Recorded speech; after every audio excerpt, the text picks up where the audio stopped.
Shalom jemaat Tuhan yang dikasihi, kiranya Tuhan tetap ada bersama-sama dengan kita dimanapun Bapak Ibu Saudara berada. Pagi hari ini kita akan memuji, membesarkan nama Tuhan, karena hanya Dialah yang layak untuk kita puji, hanya Dialah yang layak untuk kita sembah.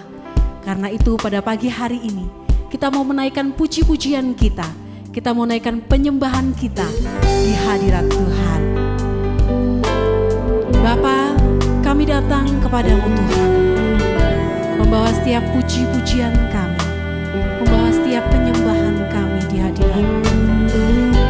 Terima kasih Tuhan.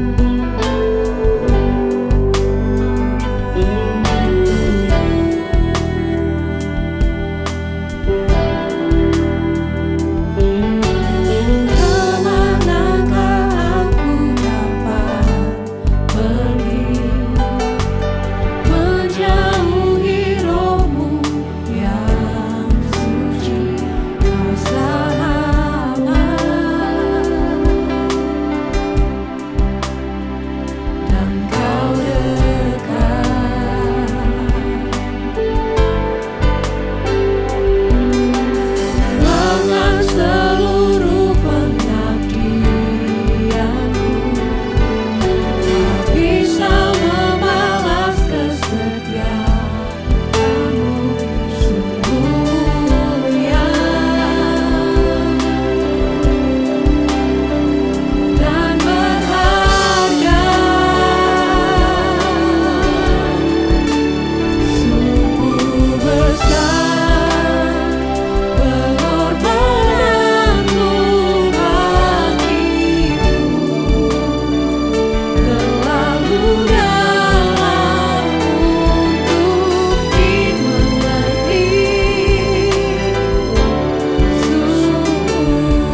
Engkau di dalam setiap ibadah kami Tuhan. Di dalam nama Tuhan Yesus Kristus kami berdoa. Amin. Kita bersyukur kalau Allah kita adalah Allah yang luar biasa. Saat ini kita mau hadir, kita mau datang ke hadirat-Nya dengan puji-pujian kita. Kita mau datang dengan ucapan syukur kita. Karena Tuhan kita adalah Tuhan yang luar biasa. Haleluya.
ajaib.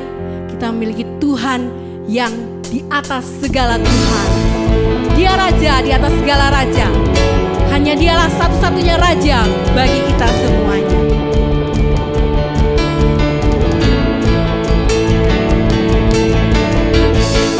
Kau Allah yang besar Tuhan. Layak Kau terima setiap puji-pujian kami. Karena hanya Engkaulah yang layak untuk dipuji dan disembah. Kebesaran-Mu dan tak terbanding kekuatan-Mu Tuhan.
siapkan hati kita untuk mendengarkan firman Tuhan. Biarlah firman Tuhan menerangi setiap kehidupan kita. Kalau saat ini kita mau minta pimpinan Tuhan, agar Tuhan selalu menyertai kita di dalam setiap langkah hidup kita.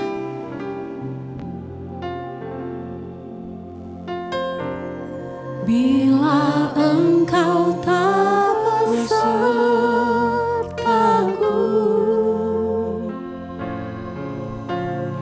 ku tak mau berjalan.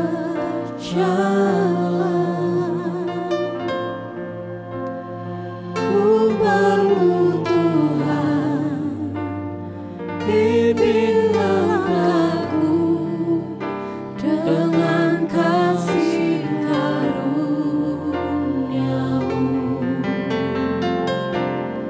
Pimpin langkahku setiap waktu, berjalan dalam Roh-Mu. Nyatakan Tuhan kemuliaan-Mu dan berjalanlah denganmu. Bila Engkau tak besertaku,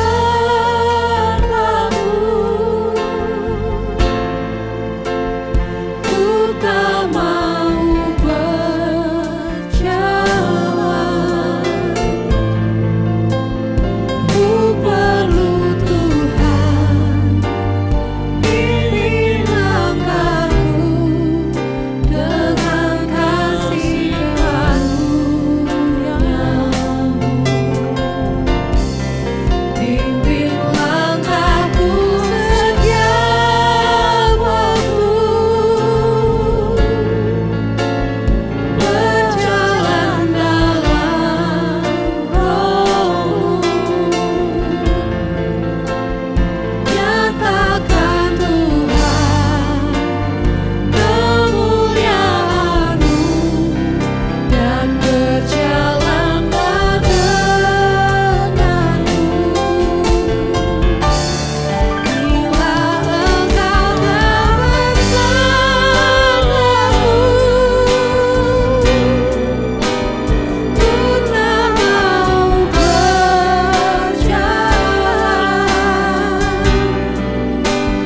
Ku perlu Tuhan, pimpin langkahku dengan kasih karunia-Mu. Pimpin langkahku setiap waktu, berjalan dalam Roh-Mu.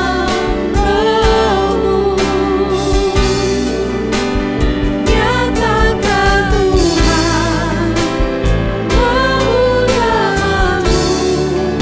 dan berjalanlah denganmu.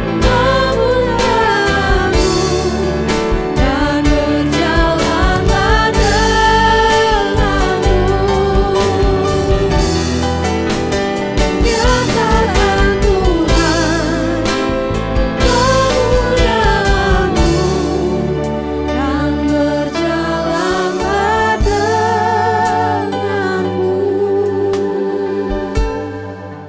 Karena itu Tuhan, kami datang kepadamu setelah kami memuji dan membesarkan nama-Mu, dengan percaya bahwa Engkau sekarang sudah bertahta di atas puji-pujian umat-Mu. Maka kami memohon Engkau untuk bersabda kepada kami. Firman-Mu lah yang menopang kehidupan kami. Marilah Tuhan Engkau berbicara dengan jelas dan jernih. Pakailah hamba-Mu yang serba biasa ini untuk menyampaikan firman Tuhan yang luar biasa. Hamba memohon pertolongan Tuhan supaya hamba-Mu dapat menjadi saluran isi hati Tuhan kepada putra-putri kekasih-Mu ini dengan jelas dan jernih. Kami serahkan saat yang teduh ini untuk dipimpin oleh Roh Kudus dan diberkati oleh Bapa. Dalam nama Tuhan Yesus kami berdoa. Amin, amin. Kami persilahkan duduk kembali, saudara. Shalom, salam sejahtera dalam kasih Tuhan Yesus Kristus. Sangat senang pagi hari ini dapat bersama-sama menyembah Tuhan bersama dengan saudara-saudara sekalian. Terima kasih Ibu yang memberikan kesempatan untuk saya dapat menikmati hadirat Tuhan dalam ibadah ini sekaligus sharing firman Tuhan. Saudara-saudara yang dikasihi oleh Tuhan, beberapa waktu yang lalu, saya kira lebih dari 10 tahun yang lalu, dalam suatu perjalanan saya bersama dengan pendeta Keith Sorbo, seorang misionaris dari Amerika, sedang terbang dari Surabaya menuju ke daerah Indonesia Timur untuk pelayanan di sana. Dan dalam perjalanan Pak Keith Sorbo sedang membaca buku, lalu kemudian dia mengatakan, coba baca buku ini.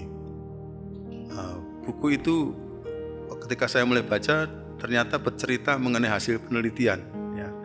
Ada suatu penelitian yang dilakukan terhadap sekitar 2.000 pemimpin-pemimpin yang berhasil di dunia ini, di dunia militer, di dunia olahraga, di dunia pendidikan, jadi profesor, bahkan presiden-presiden juga termasuk ada di dalamnya. Dan kemudian orang-orang yang berhasil ini kemudian diteliti mengapa mereka menjadi berhasil. Terutama sorotan keberhasilannya ditujukan kepada bagian moralnya. Ya, saudara-saudara, kita tahu beberapa waktu yang lalu kita mendapati bahwa kalau orang punya IQ yang tinggi, maka dia kemungkinan bisa menjadi orang yang berhasil dalam kehidupannya. Jadi kecerdasan otak.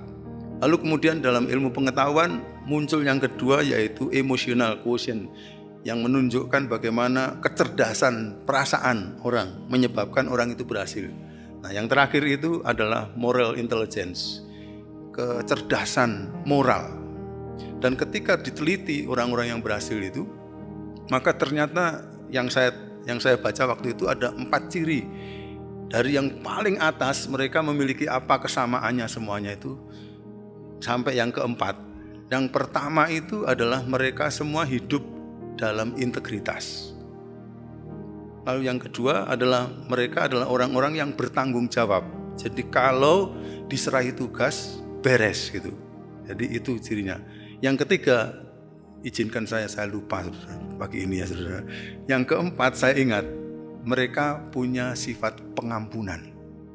Menarik ini ya, karena ini bukan penyelidikan kekristenan tapi penyelidikan sekuler, tapi keluar dengan hasil yang seperti itu. Sehingga pada pagi hari ini saya tertarik untuk mengajak saudara-saudara coba merenungkan firman Tuhan. Apakah ini sebenarnya sudah ada dalam firman Tuhan? Yaitu tentang integritas. Sehingga saya akan mengajak kita untuk merenungkan kebenaran firman Tuhan yang saya beri judul, mau berhasil, saya tawarkan integritas. Ya, kalau mau berhasil, saya tawarkan integritas.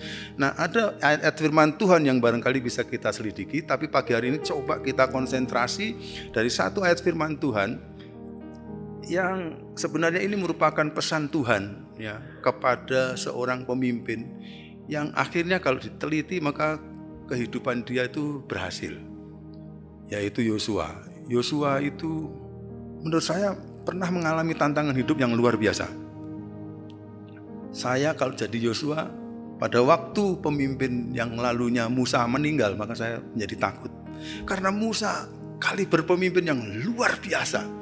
2 juta, 3 juta orang dipimpin di padang gurun selama 40 tahun. Keluar dari Mesir, negara adikuasa, itu semua kepemimpinan Musa luar biasa. Nah, menggantikan orang macam Musa ini bisa grogi gitu. Sehingga itu yang sebenarnya terjadi ketika Musa mati, maka Yosua itu jadi bingung karena Yosua sebenarnya telah diberi tanda-tanda bahwa dia harus menggantikan kepemimpinan Musa. Takut dan gentar. Tapi di situ Tuhan kemudian datang dan mengatakan, Yosua, jangan takut, kuatkan hatimu dan sebagainya. Ada satu pesan yang Tuhan berikan kepada Yosua, dan pesan itu terdapat dalam Yosua pasal 1 ayat yang ke-7. Nanti pagi ini kita akan menyelidiki Yosua pasal 1 ayat 7 dan 8. Dan moga-moga dengan memegang kepada pesan Tuhan kepada Yosua itu, sebenarnya kita boleh menuju kepada keberhasilan. Kita membaca bersama-sama di dalam Yosua pasal 1 ayat yang ke-7. Mari coba saya ngajak saudara-saudara untuk membaca bersama-sama. 1, 2, 3. Hanya kuatkan dan teguhkanlah hatimu dengan sungguh-sungguh, bertindaklah hati-hati sesuai dengan seluruh hukum yang telah diperintahkan kepadamu oleh hambaku Musa. Janganlah menyimpang ke kanan atau ke kiri, supaya engkau beruntung kemanapun engkau pergi. Moga-moga kita akan mendapatkan firman Tuhan ini dari Tuhan kepada kita. Nah, saudara-saudara, pertama-tama kita akan ingin tahu apa sih sebenarnya makna dari integritas. Makna dari integritas itu kalau gampangnya itu saya tulis di situ adalah hidup lurus saja. Hidup lurus-lurus saja gitu. Enggak belok kanan, enggak belok kiri gitu. Makanya kalau kita cek dalam firman Tuhan tadi, coba ditayangkan. Maka firman Tuhan tadi mengatakan ya, janganlah menyimpang ke kanan atau ke kiri. Itu sebenarnya maksud dari integritas. Makna, arti dari integritas itu. Jangan menyimpang ke kanan atau ke kiri dari firman Tuhan. Dengan kata lain, hiduplah lurus-lurus saja. Hidupnya jangan bengkok-bengkok gitu loh, gitu. Ya, itu kita suka diingatkan sama orang, oh orang itu hidupnya bengkok sana kemari gitu. Nah, orang itu berarti nggak lurus, nggak tegak ya pendiriannya atau hidupnya itu nggak tegak, tapi bengkok-bengkok gitu. Nah, kalau orang bengkok-bengkok, berarti apa itu? Tuhan Yesus pernah mengatakan satu ajaran yang mengatakan kalau orang lurus itu akan seperti ini. Ya, jika ya, hendaklah kamu katakan ya. Jika tidak, hendaklah kamu katakan tidak. Apa yang lebih daripada itu berasal dari si jahat. Jadi kalau begitu, orang yang hidupnya tidak lurus, orang yang hidupnya bengkok-bengkok, itu berarti memakai apa? Rumus dari si jahat. Sehingga dia seperti itu. Mestinya ya, tidak katakan ya, tapi tidak. Pada waktu mestinya mengatakan tidak, kemudian dia mengatakan ya. Kamu sudah makan pagi tadi? Gimana biasanya kita jawab? Kalau kita belum makan, oh sudah gitu ya. Gimana itu saudara? Nah, soal makan ini atau soal tawaran ini, saya pernah mengalami satu pengalaman ya, saudara. Kita di Indonesia ini kan gara-gara sopan santun itu, kadang-kadang sebenarnya kan kita mengatakan tidak untuk ya dan ya itu tidak gitu kan. Termasuk diantaranya sudah makan gitu, sudah makan. Sudah gitu ya, padahal belum makan gitu. Nah itu berarti kan kita mengatakan ya, padahal mestinya tidak gitu. Nah satu kali setelah saya baru pertama kali pergi ke IPTS di Filipina, di sana pergaulannya internasional, jadi kami memakai bahasa Inggris, tidak memakai bahasa Tagalog. Ya, karena berasal dari sekitar 20 negara kami, baik misionarinya, pengajar maupun para mahasiswanya ya. Lalu begitu saya sampai, lalu kemudian didaftar, diregistrasi, lalu kemudian saya dimasukkan dalam salah satu kelompok kecil dari seorang dosen gitu ya. Dosen itu kemudian ketemu dan saya baru tahu kamu Gadot dari Indonesia ya? Ya gitu. Oke Gadot, saya ingin ngobrol-ngobrol sama kamu, jadi besok hari Minggu ya, saya mau mengundang kamu ke rumah saya mau ngajak kamu makan dinner gitu ya. Saya pertama-tama agak bingung karena saya diajar oleh guru saya kalau siang itu biasanya makanan lunch, tapi ini kok siang makannya dinner, tanpa mengetahui bahwa dinner itu maksudnya makan siang yang agak istimewa gitulah ya, kira-kira gitu. Tapi kemudian saya jawab pakai pola Indonesia, oh yes, thank you gitu. Nah maksudnya orang Indonesia itu gitu kan, belum tentu iya kan. Nah besoknya hari Minggu setelah ibadah, ya saya pikir kemarin saya jawab thank you gitu ya. Biasanya kayak gitu kan, ya terima kasih Pak, terima kasih. Tapi orang Indonesia tahu sebenarnya terima kasihnya itu ya atau enggak. Seperti kalau kita lihat teman-teman dari India itu, kalau goyang-goyang kepala itu hanya orang India yang tahu itu ya atau tidak gitu ya. Saya pernah memimpin satu tim dari India di Bali, waktu apakah anak-anak kecil, apakah kamu sudah makan? Ini kan jawabnya, waduh ini ya atau tidak, bingung saya. Tapi orang-orang teman-teman dari India ngerti itu. Nah, orang Indonesia tahulah maksudnya ya itu ya atau tidak. Nah, maksud saya kan ya sopan-sopannya, masa ngomong tidak Pak gitu kan, nggak enak kan gitu. Ya Pak, terima kasih gitu. Lalu kemudian hari Seninnya, saudara, saya dicari-cari oleh beliau. Karena apa? Lah Gadut, kemarin katanya kamu iya, kok tidak datang? Loh, saya kan bilang ya Pak, terima kasih gitu. Loh, lah kamu bilang iya. Iya, saya baru sadar. Iya, saya bilang iya, yes, thank you gitu kan. Kalau bahasa Inggris, yes, thank you itu ya memang betul-betul ya. Semestinya saya akan menjawab pada waktu saya nggak bisa atau saya nggak mau mengatakan no, thank you. Tapi karena kebiasaan Indonesia selalu iya, maka saya bilang yes, thank you. Akhirnya saya harus menjelaskan kepada dosen saya ini bahwa saya tidak bermaksud berbohong, tapi itu budaya kami di Indonesia. Orang Indonesia tahu Pak, kalau saya itu sebenarnya mau atau tidak mau. Ya. Nah, gara-gara itu maka saya kemudian belajar.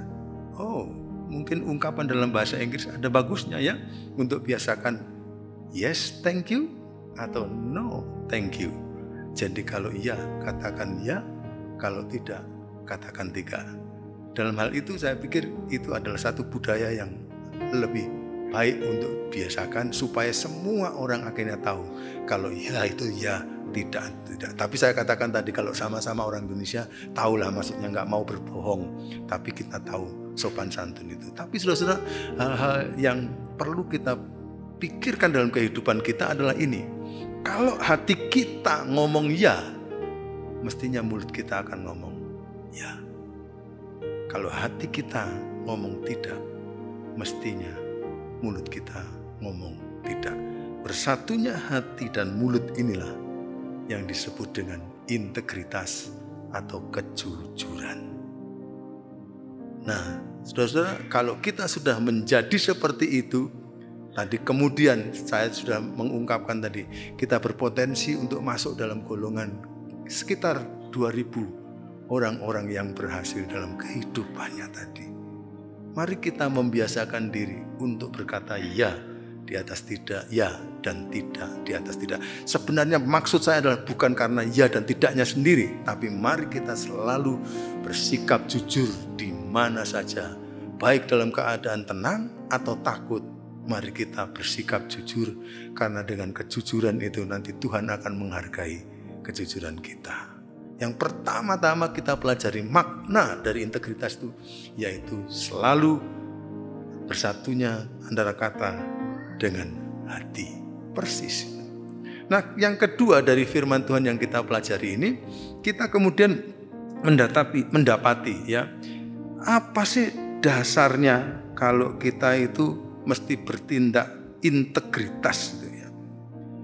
Dasar dari integritas adalah, kata firman Tuhan tadi adalah seluruh firman. Coba kita kembali lagi untuk melihat teks firman Tuhan. Kali ini kita akan membaca di ayat yang ke-7 dan nanti saya akan baca ayat yang ke-8. Karena ayat 7 tadi kita sudah baca sama-sama. Firman Tuhan di kesana mengatakan, bertindaklah hati-hati sesuai dengan seluruh hukum yang telah diperintahkan kepadamu oleh hambaku Musa. Nah, Pak, kenapa di situ seluruh hukum? Kan maksudnya Taurat, Pak. Tapi kenapa Bapak katakan kok seluruh firman? Kalau seluruh hukum kan cuma Kejadian, Keluaran, Imamat, Bilangan, Ulangan. Tapi kenapa Pak Gadut katakan ini seluruh firman? Saudara-saudara, waktu Yosua diberitahu oleh Tuhan, yang ada kitab suci kita baru 5 itu. Yang lain-lain belum tertulis. Kitab Yosua dan sebagainya nanti baru ditulis kemudian sesudah Yosua mati. Apalagi perjanjian baru. Jadi yang ada firman Tuhan pada waktu itu hanya kitab hukum Musa itu. Karena itu maka kalau Tuhan mengatakan ya, bertindaklah hati-hati sesuai dengan seluruh hukum yang telah diperintahkan kepadamu oleh hambaku Musa, itu berarti seluruh firman. Nah itu sebabnya dalam perjanjian baru nanti kita akan membaca bahwa firman Tuhan itu kalau menurut kitab 2 Timotius diilhamkan oleh Allah, bermanfaat untuk memberikan kepada kita pengajaran, memperbaiki kelakuan, membimbing orang dalam kebenaran dan sebagainya. Itulah firman Tuhan. Dasarnya kita untuk melakukan ini adalah firman Tuhan. Bagaimana supaya kita punya kebiasaan menjadi orang yang jujur, yang berkata ya di atas ya dan tidak di atas tidak, maka kita mesti memperkatakan firman itu. Bahkan dalam ayat yang ke-8, coba kita membaca ayat yang ke-8 seterusnya. Janganlah engkau lupa memperkatakan kitab Taurat ini, seluruh firman Tuhan ini, tetapi renungkanlah itu siang dan malam, supaya engkau bertindak hati-hati sesuai dengan segala yang tertulis di dalamnya, sebab dengan demikian perjalananmu akan berhasil dan engkau akan beruntung. Nah tadi Yosua diberi nasihat oleh Tuhan bahwa keberhasilan hidup itu dasarnya adalah seluruh berintegritas. Berintegritas akhirnya kita bertindak hati-hati dan kemudian kita menjadi berhasil. Nah bagaimana kita bisa menjadi hati-hati itu? Kalau engkau memperkatakan firman itu dan merenungkan firman itu siang dan malam katanya.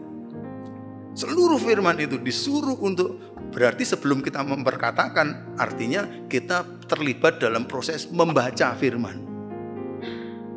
Kalau kita mau membaca firman itu ya, dari Kejadian sampai Wahyu sampai sekarang, membiasakan diri membaca, baca, maka pikiran kita itu akan diisi oleh firman terus.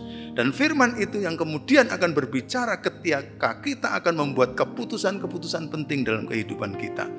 Nah tapi tidak cukup hanya membaca saja, atau kalau sekarang ada firman Tuhan yang berbunyi itu ya, dari sabda misalnya, tidak cukup hanya mendengarkan saja. Kata Tuhan kepada Yosua tadi, renungkanlah itu siang dan malam. Saudara perhatikan baik-baik, kita tidak diminta untuk memperkatakan firman itu siang dan malam, tapi renungkanlah firman itu siang dan malam. Kadang-kadang ada orang yang membaca ini agak serampangan, lalu kemudian, Pak, mana mungkin saya bisa membaca firman siang dan malam? Kalau begitu kapan saya kerja? Enggak. Firman Tuhan tidak diminta dibaca siang dan malam sehingga kita enggak kerja. Tapi kita membaca firman, tapi baca firman saja tidak cukup, tapi renungkanlah firman itu siang malam. Apa maksudnya merenungkan siang malam? Merenungkan ini menariknya kalau kita pelajari kata renungkanlah itu, sebenarnya salah satu artinya yang cukup kuat dari kata renungkanlah dalam bahasa aslinya itu adalah memamah biaklah firman itu. Memamah biak. Saudara, apa binatang yang memamah biak? Lembu, sapi ya, yang hari ini mereka banyak yang wafat ya saudara, karena dikorbankan. Nah, saya nonton TV tadi malam, wah senang sekali Bapak Presiden kita mempersembahkan kepada setiap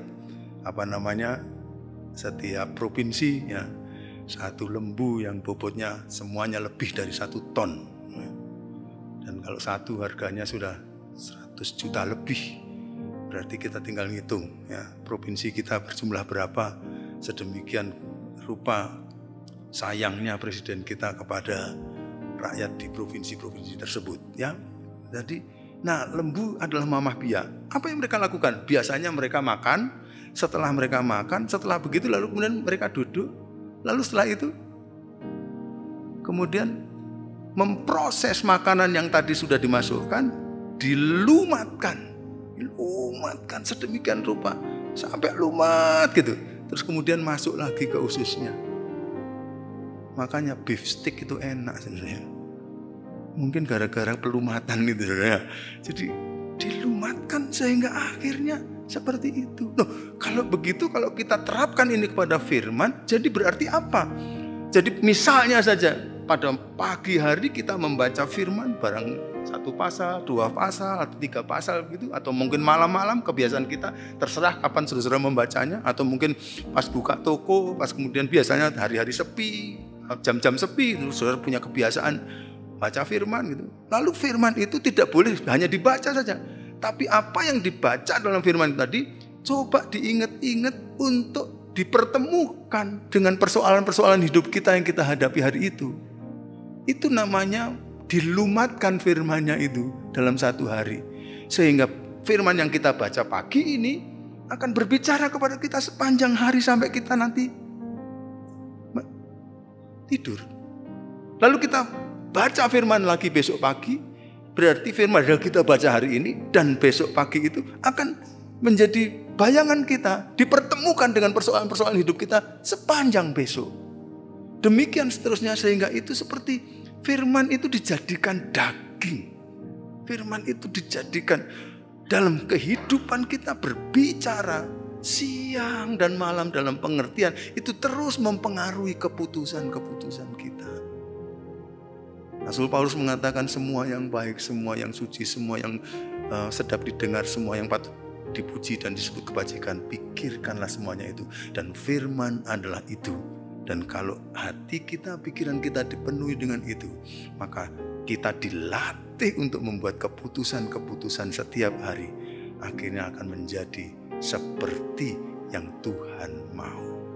Karena pikiran kita dipenuhi oleh firman, maka pertimbangan-pertimbangan kita pasti kemudian sesuai dengan pertimbangan Tuhan dan kehendak Tuhan. Dan dengan demikian keputusan-keputusan hidup kita adalah keputusan-keputusan yang selaras dengan keputusan Tuhan. Bahkan kita orang-orang Pentakosta ya saudara, kadang-kadang kita tahu bahwa roh Tuhan juga berbicara kepada kita dalam situasi-situasi tertentu untuk mengarahkan arah hidup kita. Dan kita mesti peka sedemikian rupa kepada roh Tuhan, sehingga akhirnya tuntunan itu akan menolong kita untuk membawa kita ke dalam kehidupan yang berhasil. Yosua kemudian hari memimpin bangsa itu untuk menaklukkan bangsa-bangsa yang ada di tanah perjanjian. Pada waktu mereka mau mengalahkan kota Yeriko yang bertembok tebal dan kekar luar biasa, Tuhan katakan, jangan kamu perangi, tapi kelilingi aja sambil nyanyi. Yosua itu ahli perang. Kalau Yosua mau katakan seperti Petrus, waktu Petrus disuruh menebarkan jala itu, Petrus mengatakan, Tuhan semalam-malaman saya sudah menjala dan saya sudah tahu saya ini pengalaman jala. Jadi enggak kami temukan satu ekor pun, tapi karena Tuhan suruh ya sudahlah, saya coba-coba aja. Tapi kemudian dia ternyata menemukan bahwa jalannya penuh sampai hampir koyak. Tapi Yosua tidak mempunyai sikap seperti Petrus. Ketika Yosua diperintahkan untuk membawa pasukannya jalan saja mengelilingi kota Yeriko sambil nyanyi-nyanyi. Ini strategi perang apa ini? Tapi dia taat kepada perintah Tuhan saat itu dengan kata lain Roh Kudus yang segar memberikan firman yang belum ditulis oleh Musa, diaplikasikan dalam kehidupan sehari-hari. Yosua taat dan akhirnya Yeriko dikalahkan setelah mereka kelilingi 7 hari. Saudara-saudara, kita mesti hidup sesuai dengan firman. Alasan banyak buku ditulis di dunia ini, tapi buku-buku itu muncul tenggelam, muncul tenggelam, muncul tenggelam. Firman Tuhan itu sejak zaman Musa menulis kira-kira 2000 tahun sebelum Masehi sampai pada zaman perjanjian baru, sampai sekarang tidak ada satu firman yang diganti. Karena apa? Karena kebenarannya kekal, sehingga kita patut untuk menuruti firman itu. Lebih membuktikan lagi bahwa itu firman Tuhan karena tidak ditulis oleh satu orang, tidak didengar oleh satu orang, tapi didengar oleh 40 orang dari Tuhan dan berada dalam kurun waktu 1600 tahun. Kok bisa firman Tuhan saling bersesuaian? Nah, itu firman Tuhan betul. Kalau cuma satu orang bisa ngarang saja. Tapi kalau sekian banyak orang yang nulis, itu berarti bukan kebetulan, tapi memang firman Tuhan bagi kita. Karena itu, marilah kita biasa untuk memakan firman setiap hari dan nggayemi, ya, dan memamah biak firman itu setiap kehidupan kita, sehingga akhirnya kita menjadi orang yang berintegritas. Yang ketiga, yang perlu kita renungkan, firman Tuhan tadi mengatakan apa? Hasilnya apa? Atau buahnya apa? Kalau kita menjadi orang yang berintegritas, kita katakan firman Tuhan mengatakan kita akan menjadi orang yang beruntung dan berhasil.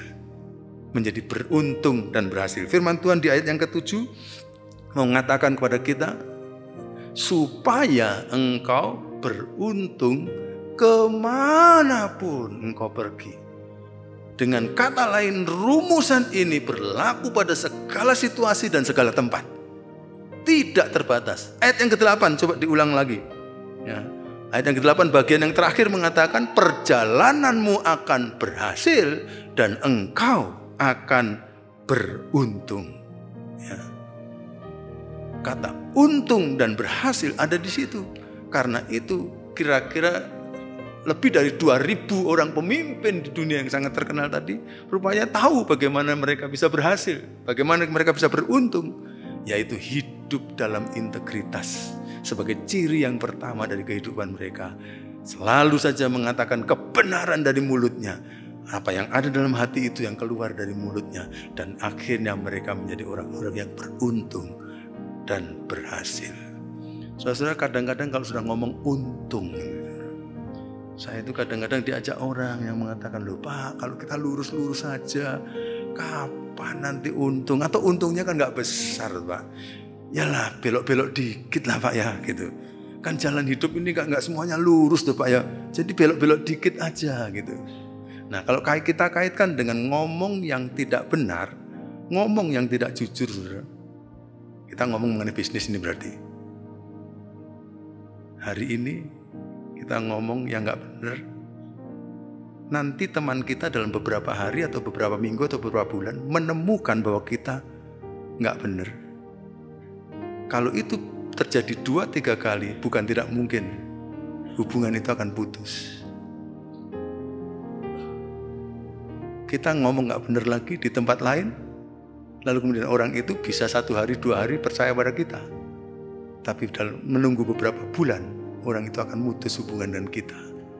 Sebenarnya yang mutus hubungan bukan mereka, tapi yang memutus hubungan adalah kita sendiri ketika kita ditemukan sebagai orang yang tidak jujur. Saya sangat mengandalkan kejujuran ini dalam membangun pertemanan dimanapun juga. Dan kayaknya teman yang jujur kepada teman lain, teman itu sangat happy untuk menjadi temannya dalam kurun waktu yang sangat panjang dan kekal. Paling tidak enak kalau orang mengaku teman, tapi ternyata dia ngomong gak benar, membohongi saya. Betul kan? Kalau kita dibohongi oleh orang lain atau musuh, kadang-kadang masih mengatakan ya memang musuh kok gitu. Tapi kalau orang mau menjadi teman, mereka mesti menjadi orang yang jujur dan tulus kepada kita. Saya tidak tahu kalau ada 1-2 orang di antara kita yang punya hobi. Saya Pak suka mengumpulkan teman-teman yang suka bohong. Saya kira kita semua langsung menjawabnya enggak enak sekali itu. Ya, enggak enak sekali. Karena itu marilah kita akan menjaga kehidupan kita juga baik kepada orang lain.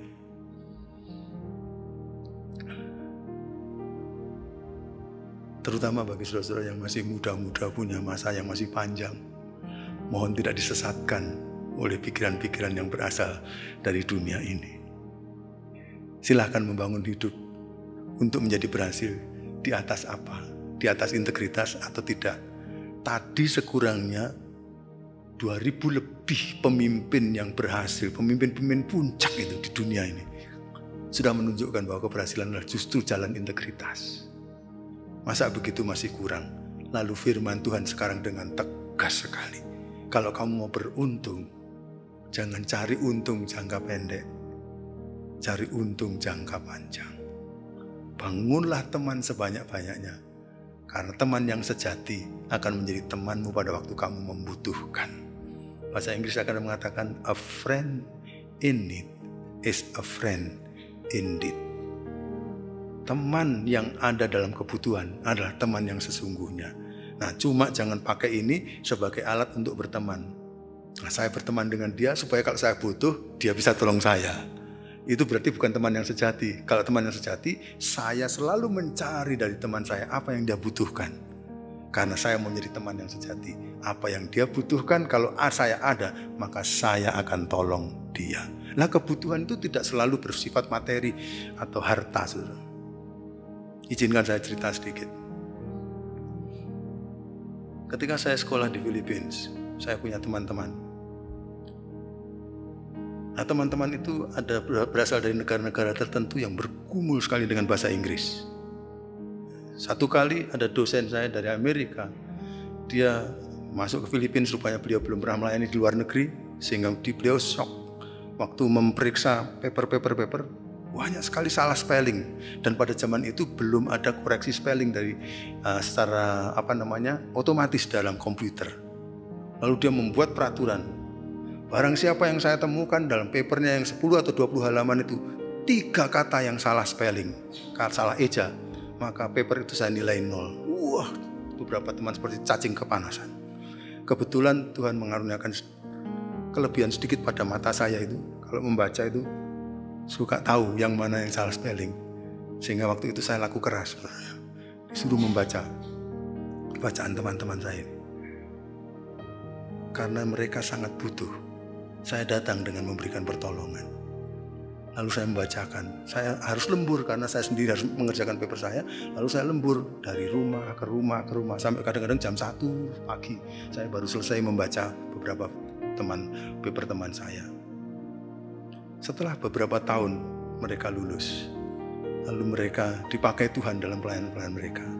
Mereka mengatakan, Kadut, gereja kami mempunyai proyek misi ke Indonesia. Apakah bisa kamu menolong untuk mempertemukan dengan orang yang membutuhkan? Pada waktunya kita membutuhkan, dan teman akan menjadi jawaban bagi kebutuhan itu. Lalu saya katakan, kebetulan saya tidak sedang memimpin daerah atau tidak sedang memimpin nasional, jadi saya pertemukan kamu dengan pemimpin daerah atau pemimpin nasional ini. Silahkan berkomunikasi, bantu mereka. Nah, saya sendiri tidak menerima, tapi kan itu sebenarnya kebutuhan bangsa Indonesia yang bisa diwakili oleh. Saya mengirimkan rekan-rekan mahasiswa dari Sati setiap libur panjang ke beberapa negara lain. Bagaimana itu bisa? Hanya karena saya membangun pertemanan dengan teman-teman di sana. Dan rupanya saya temukan, tidak ada satu teman pun yang suka kalau saya pernah bohong pada mereka. Bangun pertemanan yang langgeng, teman bisa menjadi pagar bagi kita untuk menolong melindungi kita. Teman bisa menjadi topang, penopang bagi soko guru, bagi rumah kita pada saat kita membutuhkan itu. Bangun pertemanan dengan kejujuran. Ditambahkan lagi dengan falsafah dari tanah air kita di Jawa ini. Katanya kalau kita punya teman 1000 saja kayaknya kurang banyak. Tapi kalau kita punya musuh 1 aja terlalu banyak. Moga-moga kita akan menjadi orang-orang yang akan dibuat Tuhan jalan menuju keberhasilan. Dan yang terakhir, apa yang perlu kita renungkan? Modal integritas adalah tekun. Modal integritas adalah tekun. Saudara-saudara, dalam melakukan suatu tindakan yang selalu jujur, selalu berintegritas itu, kadang-kadang ada masanya, ada godaan datang. Lelah juga ya, jujur gitu. Gimana kalau mulai sedikit-sedikit dicampuri garam-garam dikit lah, namanya lombok dikit lah ya, dibumboni dengan bohong-bohong dikit gitu. Hati-hati dengan menambahkan sedikit-sedikit, karena nanti kalau sudah terasa pedas, nanti lain kali mau lebih pedas lagi, mau lebih pedas lagi, mau lebih pedas lagi, mau lebih pedas lagi, dan tanpa terasa kita masuk ke dalam jurang ketidakintegritasan. Karena itu modalnya adalah tekun. Ayat firman Tuhan tadi mengatakan di dalam ayat yang ke-7, hanya kuatkan dan teguhkan hatimu Yosua untuk terus menjadi orang yang berintegritas. Kuatkan dan teguhkan hatimu dengan sungguh-sungguh, bertindaklah hati-hati. Jangan mau diselewengkan sedikit pun ya, tekun terus. Dan ayat yang ke-8 juga mengatakan, renungkanlah firman itu siang dan malam, terus Tidak ada hari tanpa integritas, tidak ada hari tanpa integritas. Bertindaklah hati-hati. Kalau kamu renungkan itu hasilnya, kamu akan bertindak hati-hati. Karena itu renungkan terus. Tekun. Karena jalan keberhasilan bukan jalan pendek. Jalan keberhasilan adalah jangka panjang. Dan siapa yang tekun terus untuk berintegritas, dia akan memakan buahnya dalam kehidupan sampai dalam kekekalan. Kita akan dikatakan oleh masternya integritas itu, yaitu Tuhan Yesus. Mari masuk dalam kebahagiaan Tuhanmu. Sebaliknya, kalau membaca kitab Wahyu, siapa yang bohong-bohong, kata firman Tuhan, tempatnya di lautan api dan belerang. Kelihatannya seperti untung sedikit di dunia ini, tapi kalau kita rugi selama-lamanya buat apa, saudara? Di dalam lautan api dan belerang. Namun demikian, bahkan sementara kita masih hidup di dunia ini pun, kita juga bisa menikmati keberhasilan asalkan kita tekun. Ini mengingatkan kepada sharing saya kepada saudara-saudara beberapa waktu yang lalu. Ya. Ketika saya kelas 5 SD, saya tidak bisa melupakan beberapa kali peristiwa dalam hidup saya, termasuk kelas 5 SD itu. Guru saya menunjuk kepada saya supaya saya mengikuti lomba antar kelas dan antar sekolah untuk lari jarak jauh. Karena saya ada lari, bisa lari, suka lari gitu. Lalu kemudian akhirnya gara-gara begitu saya tanya kepada kakak-kakak kelas saya yang dulu jadi juara lari jarak jauh. Lalu kemudian dia memberikan tips, memberikan satu rahasia. Gadot, kalau lari jarak dekat itu kamu harus kuatkan tenagamu dan langsung forsir masuk 100 meter misalnya. Tapi kalau lari jarak jauh, kunci paling utama adalah keajekan, dia bilang. Bahasa Inggrisnya adalah konsistensi, ya, ajek. Jadi kamu lari dengan kecepatan yang cukup, yang membuat kamu tidak terlalu lelah, tapi terus saja ajek. Nanti pada waktu pertama kamu akan menyaksikan beberapa orang yang ikut lomba lari itu akan lari dengan cepat, gitu. Tapi jangan digoda dengan itu. Kamu lari dengan ajak saja. Dan memang pada waktu akhirnya saya lakukan itu, saudara. Apa yang terjadi? Beberapa teman tuh, langsung, waduh saya kalah gitu. Tapi saya ingat ajak gitu. Langsung saya lari ajak. Ternyata setelah 1 kilo atau 1,5 kilo, teman-teman itu mulai jalan dengan sangat pelan-pelan karena kelelahan, tapi forsir gitu. Lalu saya terus ajak. Lalu kemudian mereka rasa ketinggalan, lalu ngejar lagi saya. Tapi saya masih ingat pesan dari kakak kelas saya itu, ajak. Ya, ceritanya begitu-begitu aja. Tapi waktu sampai di garis finish, ternyata saya yang jadi juara. Lari jarak jauh. Yang diperlukan bukan ngebut, tapi ajak. Tekun terus. Berintegritas, jangan lelah. Maju terus. Dan pada akhirnya kita akan menjadi juara. Tuhan tolong kita supaya kita akan menjadi orang-orang yang berhasil di pemandangan Tuhan dan di pemandangan manusia. Sangunya apa? Integritas. Tuhan sangat senang orang yang jujur, sangat berintegritas. Amin. Mari kita akan berdiri bersama-sama menyambut firman ini yang telah difirmankan kepada kita. Ku mau menjadi sepertimu Yesus, disempurnakan selalu. Ku mau sepertimu Yesus, disempurnakan selalu dalam segala jalanku, memuliakan namamu. Ku mau sepertimu Yesus, ku mau sepertimu Yesus,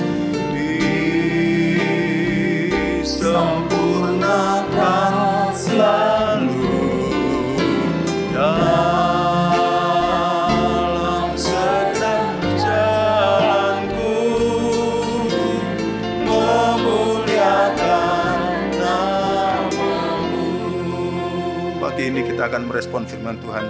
Kita akan berdoa sama-sama. Ada saja kemungkinan di antara kita yang sedang merenungkan firman tadi dan menyadari bahwa dalam hari-hari yang telah silam kita telah coba-coba untuk hidup tidak lurus. Dan kita mau katakan, Tuhan ampuni saya. Atau ada di antara saudara-saudara yang mencoba hidup benar terus, tapi saudara merasa lelah. Dan saudara-saudara perlu pertolongan dan kekuatan daripada Tuhan. Saya juga merasa, saudara, bahwa ajaran ini yang sangat penting perlu kita turunkan pada anak cucu kita. Dan mungkin ada di antara kita yang mau mengatakan, Tuhan tolonglah saya, supaya dengan kata-kata saya dan tindakan-tindakan saya dapat mengajarkan integritas ini kepada anak cucu saya sebagai modal keberhasilan yang kekal. Saya tidak tahu di mana saudara-saudara mempunyai kebutuhan terhadap Tuhan dari semua pokok-pokok doa tadi. Tapi kalau ada salah satu atau di antaranya ada dua yang saudara ingin katakan kepada Tuhan, saya mengundang saudara-saudara untuk menyanyi lagu ini sambil mengangkat tangan di hadapan Tuhan. Ku mau seperti-Mu Yesus, disempurnakan selalu dalam segenap jalanku, memuliakan nama-Mu. Mari kita sama-sama mengatakan, ku mau seperti Yesus lagi dengan sungguh-sungguh kepada Dia. Mau seperti-Mu Yesus, sempurnakan selalu dalam segenap jalanku, memuliakan nama-Mu, memuliakan nama-Mu, memuliakan nama-Mu, memuliakan nama-Mu, memuliakan nama-Mu. Tuhan, banyak sekali kami mengangkat tangan di hadapan-Mu, menunjukkan bahwa dengan kekuatan kami sendiri kami tidak mampu ya Tuhan. Kami sangat membutuhkan Roh Kudus, kami sangat membutuhkan Tuhan. Tolonglah Tuhan, sampai Engkau memanggil kami mau menjadi orang yang hidup dalam integritas. Kami tidak mau belajar untuk menjadi orang yang pembohong sedikit pun. Tuhan akan tolong kami supaya kami akan menuruti jalan Tuhan ini. Semua kami yang mengangkat tangan, mari Tuhan puaskan kami dengan jawaban-Mu dalam kehidupan kami. Kami percaya Engkau akan menyertai kehidupan kami, perjalanan kami, sehingga Engkau akan membuat kami berhasil. Bagi hormat dan kemuliaan Tuhan, kami doakan doa ini di dalam nama Tuhan Yesus Kristus. Kami telah berdoa. Mari sama-sama katakan, amin. Allah yang besar, ajaib dan mulia, Kau Yesus yang selalu membuatku terpesona. Segala pujian bagi-Mu ya Tuhan, hanya Kau yang layak ku anugerah. Hanya Kau yang layak ku anugerah. Hanya Kau yang layak ku anugerah.